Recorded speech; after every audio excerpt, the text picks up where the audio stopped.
Alors bonjour à tous, aujourd'hui nous continuons notre parcours du jour à la lumière de la tradition de l'Église et nous en sommes rendus au chapitre 42 du livre de la Genèse, donc qui se range dans un arc qui va du chapitre 42 au chapitre 47, qui va concerner le pardon de Joseph. Et donc ce chapitre-là, intitulé Le premier voyage, va aborder le chapitre 42. Nous allons également un petit peu introduire aussi les versets qui suivent. Mais avant tout, comme toujours, nous remercions les éditions Anne Siguier devenues Mediapol qui nous ont mis à disposition le matériel nécessaire pour faire ces vidéos. De la même des façons, comme toujours, nous remercions notre Dieu de nous avoir donné ces révélations et de nous donner également l'intelligence qui va avec pour pouvoir les comprendre, non pas pour notre propre orgueil, mais plutôt pour le connaître davantage et l'aimer davantage. Donc nous le supplions de pouvoir toujours, à la mesure qu'il est bon pour nous, de rentrer davantage dans les mystères, de nous permettre d'y rentrer, et ainsi de pouvoir l'aimer davantage et d'aimer notre prochain davantage. Notre Père qui êtes aux cieux, que ton nom soit sanctifié, que ton règne vienne, que ta volonté soit faite sur la terre comme au ciel. Donne-nous aujourd'hui notre pain de ce jour, pardonne-nous nos offenses, comme nous pardonnons aussi à ceux qui nous ont offensés, et ne nous laisse pas entrer en tentation, mais délivre-nous du mal. Également, nous remettons toujours, car nous ne l'oublions jamais, entre les mains de la Vierge Marie, notre Mère bienveillante, notre parcours du jour, elle qui a eu cette chance extraordinaire de vivre avec le Christ pendant 30 ans, soit 10 fois plus que les apôtres, et donc qui a été à l'école du Christ et qui l'a vu et qui a vécu avec lui, dans un silence que l'Évangile nous donne avec une leçon d'humilité extraordinaire. Eh bien, également dans le silence de nos vies, dans le silence, nous demandons toujours à la Vierge Marie de nous apprendre à être humbles, mais c'est également l'exemple de Saint Joseph. Saint Joseph aussi est l'image de cette humilité, de cette chasteté. Et là, nous avons l'exemple de Joseph dans l'Ancien Testament, qui est également de cet exemple-là, dont le parallèle est possible. Il est un exemple. Eh bien, comme toujours, nous faisons confiance à la Vierge Marie, qui nous a montré le Fils depuis le début. Elle est venue à nous par l'intermédiaire du Fils. Venons au Fils, par son intermédiaire. Je vous salue Marie, pleine de grâce, le Seigneur est avec vous. Vous êtes bénie entre toutes les femmes, et Jésus, le fruit de vos entrailles, est béni. Sainte Marie, Mère de Dieu, priez pour nous pauvres pécheurs, maintenant et à l'heure de notre mort. Amen. Voilà, et comme toujours, nous faisons une demande particulière à l'Esprit Saint afin qu'il puisse venir corriger dans nos cœurs les erreurs éventuelles qui peuvent venir s'y glisser. Sans plus attendre, nous introduisons les chapitres 42 à 44. Ces chapitres-là, que nous allons voir en détail, nous donnent un bel exemple de ce que doit être une véritable réconciliation. Donc, si affectueux que soit Joseph et pressé de retrouver sa famille, il n'est pas venu les retrouver. Et quand les frères viennent à lui, retenant à grande peine sa tendresse, qui n'en éclatera que mieux au chapitre 45, il s'ingénie à provoquer une confession pleine de contrition. Ce sera le chapitre 42 que nous allons voir, et à susciter une conversion réparatrice, puisque là où ils avaient précédemment livré leur jeune frère Joseph en esclave, ils vont, notamment la personne de Judas, se livrer eux-mêmes en esclave pour sauvegarder Benjamin. C'est le chapitre 44. Alors seulement, comme il arrive de nous avec Dieu, Joseph se fait reconnaître du mouvement même où il pardonne et il introduit sa famille repentante dans la terre d'abondance. L'image est donc évidente. Je commence la lecture des 5 premiers versets. Jacob vit qu'il y avait du blé à vendre en Égypte et il dit à ses fils : « Pourquoi restez-vous à vous regarder ? Voici, j'ai entendu dire qu'il y a du blé à vendre en Égypte. Descendez là-bas et achetez-nous du blé pour que nous puissions vivre, sinon nous mourrons. » Les frères de Joseph descendirent donc à 10 pour acheter du blé en Égypte. Quant à Benjamin, le frère de Joseph, Jacob ne l'envoya pas avec ses frères car il dit : « S'il lui arrivait malheur. » Les fils d'Israël allèrent donc acheter du blé, mêlé à tous les arrivants car la famine sévissait sur la terre de Canaan. Alors nous pouvons tout de suite prendre des textes parallèles, notamment en Jean chapitre 6, travailler non pour la nourriture périssable, mais pour celle qui demeure jusque dans la vie éternelle, celle que le Fils de l'homme vous donne, car c'est lui que le Père, que Dieu a marqué de son sceau. Et un peu plus loin, toujours dans ce même chapitre, tout ce que le Père me donne viendra à moi, et celui qui vient à moi, je ne le jetterai pas dehors. Car je suis descendu du ciel pour faire non ma volonté, mais la volonté de celui qui m'envoie. Or la volonté de mon Père, c'est cela, que tout homme voyant le Fils et croyant en lui ait la vie éternelle. Alors, nous savons, par les sources égyptiennes elles-mêmes, que l'arrivée de Sémites en quête de vivre ne s'est pas produite seulement pour les fils de Jacob. C'est l'image de l'Église universelle où les peuples viendront chercher non plus une nourriture périssable délivrée par Joseph, prince de l'Égypte, mais le corps et le sang du Christ accueillant lui-même quiconque vient à lui, puisqu'il est envoyé pour cela par le Père et marqué par lui du sceau de l'amour. Je continue maintenant les lectures des versets 6 à 9. Joseph était le maître du pays et c'est lui qui vendait le blé à tout le monde. Les frères de Joseph entrèrent et se prosternèrent devant lui, la face contre terre. Joseph vit ses frères et les reconnut, mais il feignit d'être un étranger pour eux, et leur adressa des paroles dures. Il leur demanda « D'où venez-vous » Ils répondirent « De la terre de Canaan, pour acheter des vivres. » Joseph reconnut ses frères, mais eux ne le reconnurent pas, et Joseph se souvint de ses songes qu'il avait rêvés à leur sujet. Alors, nous pouvons prendre un commentaire de Rupert de Dutz. Dès leur arrivée, les frères se prosternèrent pour obtenir la bienveillance du prince. Cette prostration avait été annoncée par le songe de Joseph, prédite en ses propres termes. Ma germe se dressait et toutes les vôtres adoraient la mienne. Pourquoi, en effet, adorent-ils ce prince d'Égypte, sinon parce que leur gerbe était épuisée, alors qu'il en avait plein ses greniers? La gerbe de Joseph se dressait, haute et sublime, et les gerbes de ses frères, défaillantes, l'adoraient. Je continue la lecture. Il leur dit, vous êtes des espions, c'est pour vous les points faibles du pays que vous êtes venus. Ils répondirent, non mon Seigneur, tes serviteurs sont venus pour acheter des vivres. Nous sommes tous fils d'un même homme, nous sommes honnêtes, nous tes serviteurs, nous ne sommes pas des espions. Il leur dit, pas du tout. Vous êtes venus voir les points faibles du pays. Ils dirent, nous, tes serviteurs, nous étions 12 frères, les fils d'un même homme dans la terre de Canaan. Et voici, le dernier est resté avec notre père, il y en a un qui n'est plus.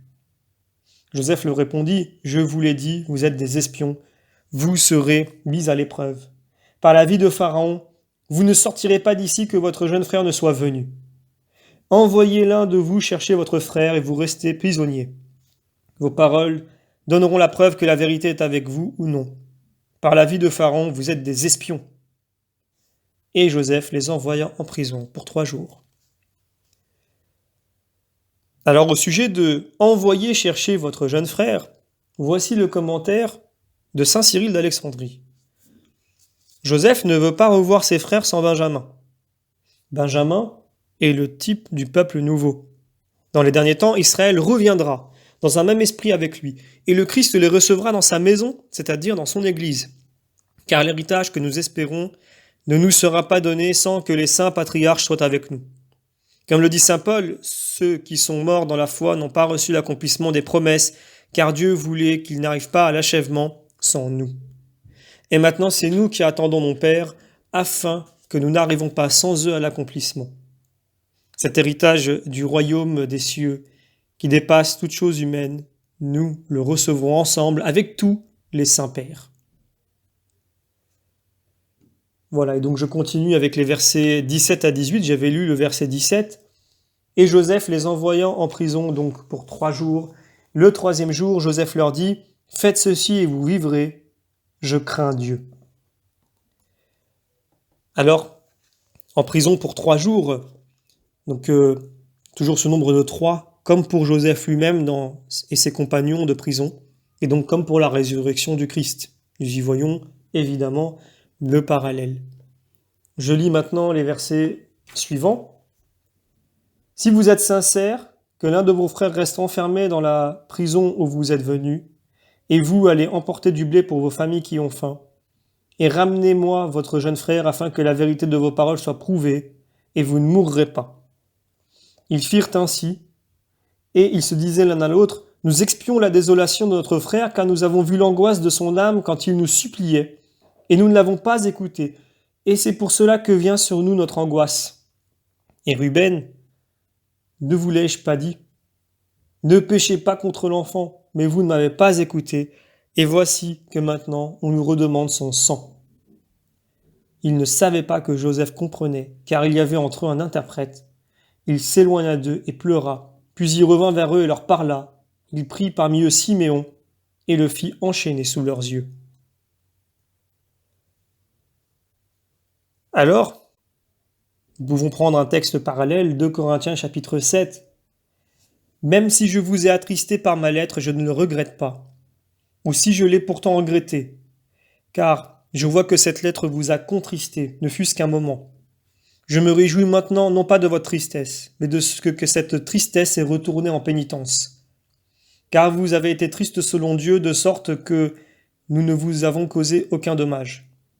La tristesse selon Dieu, en effet, prépare la pénitence pour un salut qu'on ne regrettera pas, tandis que la tristesse du monde conduit à la mort.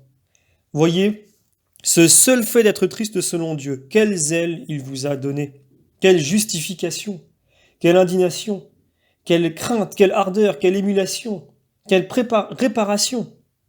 Par toute votre manière d'être, vous avez montré que vous étiez pur en cette affaire. Donc si je vous ai écrit, ce n'est pas à cause de celui qui a fait l'injustice, ni à cause de celui qui l'a subi, mais pour que soit mis en valeur votre zèle, celui que vous avez pour nous, et le nôtre à votre égard. Ainsi nous avons été consolés. Pour ajouter notre consolation, nous nous sommes encore plus réjouis de la joie de Tite et du repos d'esprit qu'il a eu, grâce à vous tous. Voilà, donc dans le texte de la Genèse, nous lisons « nous expions ». Et donc c'est un préalable à la réconciliation, cette expiation, avec l'aveu qu'elle implique. L'angoisse des frères répond à l'angoisse passée de Joseph, tant il est vrai qu'il y a une tristesse nécessaire à la pénitence, mais une tristesse selon Dieu, comme nous venons de le lire en 2 Corinthiens. Et le Père, pour notre bien, en souffre lui-même, comme Joseph, comme nous le lisons ici, qui en pleure. Pour cela, je peux prendre un texte parallèle, notamment plutôt un commentaire de Saint Jean Chrysostome. Voyez maintenant comment la conscience, le juge incorruptible, se dresse contre eux. Personne ne les attaque, mais ils deviennent leurs propres accusateurs. Ils se dirent en effet l'un à l'autre, c'est notre faute, nous avons péché contre notre frère, nous avons méprisé l'affliction de son âme quand il nous suppliait. C'est pour cela que le malheur vient sur nous. Tel est le fruit habituel du péché. Quand il est consommé, quand tout est fini, on reconnaît sa folie, mais jusque-là, il enténèbre et aveugle l'esprit. Les frères de Joseph prennent donc conscience de leur péché et ils le confessent enfin. C'est notre faute. Alors je vais prendre quelques textes parallèles qui peuvent être intéressants, notamment Proverbe chapitre 21. Qui ferme l'oreille à l'appel du faible criera lui aussi sans qu'on lui réponde. Psaume 51. Dieu de miséricorde, aie pitié de moi. En ta tendresse inépuisable, efface mon péché. Encore une fois, lave-moi de ma faute, purifie-moi de mon péché, car moi je reconnais ma faute, mon péché est toujours devant moi. Contre toi, toi seul, j'ai péché. Ce qui est mal à tes yeux, je l'ai fait. Ainsi ta sentence est juste et droit ton jugement. Toi qui veux la vérité du cœur, au plus profond de moi, tu m'enseigneras la sagesse. Voilà, donc maintenant, nous lisons la suite du chapitre, nous allons sauter quelques passages. Donc je reprends. Et Joseph donna l'ordre de remplir de blé tous leurs sacs, d'y remettre l'argent de chacun et de leur donner des provisions de route, et l'on fit ainsi. Ils revinrent auprès de Jacob leur père dans le pays de Canaan, et lui racontèrent tout ce qui leur était arrivé. Et quand ils vidèrent leurs sacs, voici ce qu'il advint. Chacun retrouvait sa bourse d'argent dans son sac. Ils virent ces bourses, eux et leur père, et ils furent remplis de crainte. Et Jacob leur père dit, Vous me privez de mes enfants, Joseph n'est plus là, Simeon n'est plus là, et vous voulez prendre Benjamin. Tout cela pèse sur moi. Voilà, donc je prends un texte parallèle, Isaïe chapitre 55. Vous tous qui avez soif, venez vers les eaux. Même sans argent, venez, achetez et buvez, sans argent, sans paiement, du vin et du lait. Pourquoi changer votre argent contre de fausses nourritures? Vous fatiguez au travail sans pouvoir vous rassasier. Écoutez ce que je vous enseigne et mangez ce qui est bon, et votre âme jouira de grasse nourriture. Alors, même si le stratagème de Joseph pour obliger ses frères n'a pas en vue l'annonce d'Isaïe, elle-même prophétique, c'est le même processus. Nous croyons devoir apporter une expiation, une réparation à nos torts passés. Et cela est juste. Mais il est vrai aussi que le Christ a payé pour nos fautes, qui nous a rachetés, si bien qu'en lui, nous trouvons gratuitement, inépuisablement, le pain de vie comme les eaux vives. Au verset 35, nous lisons, concernant les frères de Joseph, ils furent remplis de crainte. Donc c'est une réaction bien naturelle, mais aussi sentiment d'un châtiment divin. La crainte prenant alors valeur de crainte de Dieu. Donc comme la traduction œcuménique n'a pas tort de le supposer, donc la Tob. Alors voilà, nous terminons ici ce parcours du jour. Le prochain parcours va parler donc du second voyage des frères de Joseph, et ce parcours-là sera donc du chapitre 43 au chapitre 44. Je vous remercie donc pour votre fidélité, et je vous donne d'ores et déjà rendez-vous pour cette prochaine vidéo.